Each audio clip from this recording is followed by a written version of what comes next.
قرآن کریم میں ویسے تو کئی جگہ ہے، لیکن ایک آیت میں مکمل اللہ، فرشتے اور انسانوں کا ذکر فرما کر درود کی بات فرمائی گئی ہے۔ وہ پارہ نمبر 22 ہے، سورت نمبر 33 ہے، سورت احزاب، اس کی آیت نمبر 56 ہے، مشہور آیت جو ہر وقت ہم پڑھتے سنتے اور خطبات میں بھی خطیب پڑھتے ہیں۔ ان اللہ و ملائکتہ یصلون علی النبی یا ایھا الذین آمنوا صلوا علیہ وسلموا تسلیما۔ ان اللہ، بے شک اللہ پاک، و ملائکہ، اور رب کے فرشتے، یصلون علی النبی، رسول اللہ صلی اللہ علیہ وسلم پر رحمت بھیجتے ہیں۔ حضور پاک صلی اللہ علیہ وسلم کے فرشتے دعا کرتے ہیں، یا ایھا الذین آمنوا، اے ایمان والو، صلو علیہ، آپ بھی حضور پر صلاۃ بھیجو، وسلموا تسلیما، اور خوب سلام بھیجا کرو۔ میرے دوستو، اس آیت کے اترنے پر اسی شعبان المعظم میں اللہ کے رسول نے درود پاک کا حکم دیا ہے۔ تو اب شعبان کا مہینہ اپنی آب و تاب سے جاری ہے، تو میری دلی تمنا یہ تھی کہ ہم درود پاک کے اوپر کچھ گفتگو کر اور سن لیں، تاکہ ہم اس وظیفے کو بھی حرز جان بنا لیں اور اس وظیفے پر بھی عمل کرنے اور کرانے والے بن جائیں۔ یہ بہت بڑی عبادت بھی ہے اور بہت بڑی سعادت بھی ہے، اللہ ہمیں عطا فرمائے۔ قرآن کریم کی یہ آیت جب نازل ہوئی تو اللہ رب العزت کے نبی سے صحابہ نے پوچھا، یا رسول اللہ، ہم آپ پر سلام تو پڑھتے ہیں، جب آپ کے پاس آتے ہیں السلام علیکہ یا رسول اللہ، یا نماز میں پڑھتے ہیں السلام علیکہ ایھا النبی، صلاۃ کیسے پڑھیں؟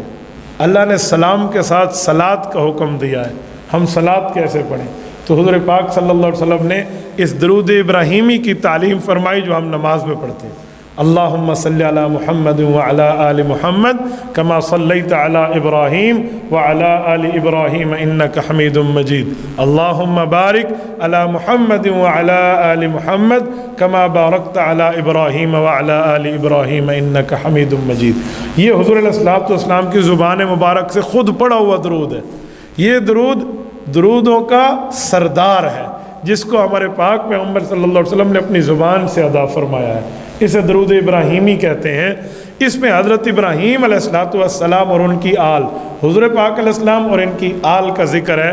اس کی بنیادی وجہ تو کئی ہیں، جو مین وجہ ہے وہ میں آپ کی خدمت میں عرض کرتا ہوں۔ حضرت ابراہیم حضور پاک علیہ السلام کے آباء و اجداد میں وہ شخصیت ہیں جنہوں نے اللہ سے یہ دعا نہیں مانگی کہ آخری نبی کو بھیج تو برکت کے ساتھ، اس کے ساتھ یہ دعا مانگی کہ اللہ اسے میری نسل سے پیدا فرما، میری نسل سے، اے اللہ میری ذریت سے، اے اللہ میری اولاد سے پیدا فرما۔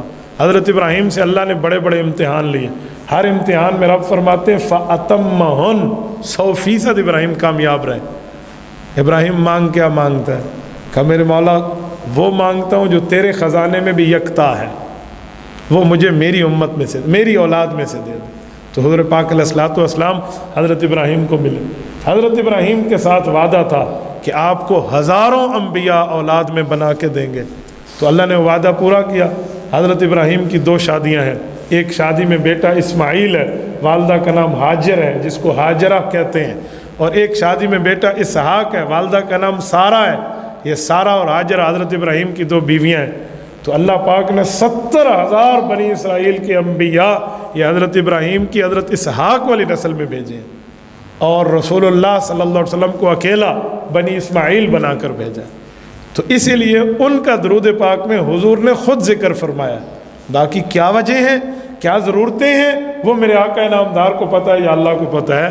کل قیامت میں علماء نے لکھا ہے کہ امت کے علماء کا ایک مشورہ خاص جنت میں انبیاء کے ساتھ حاصل ہوگا، اس میں علماء انبیاء سوالات و جوابات کریں گے۔